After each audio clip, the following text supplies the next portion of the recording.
නිතරටත් සිත වේවා එක් ලයනල් සිල්වාම පියාට පිට්‍රාර්ථනා කරන්නේ මොරගල්ලේ සිට පැමිණි දුවවිසි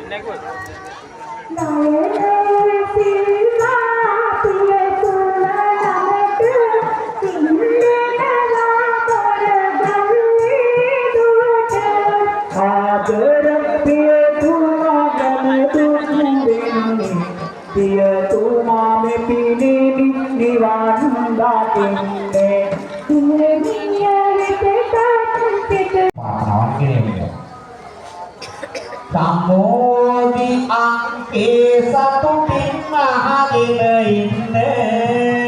koteyan ni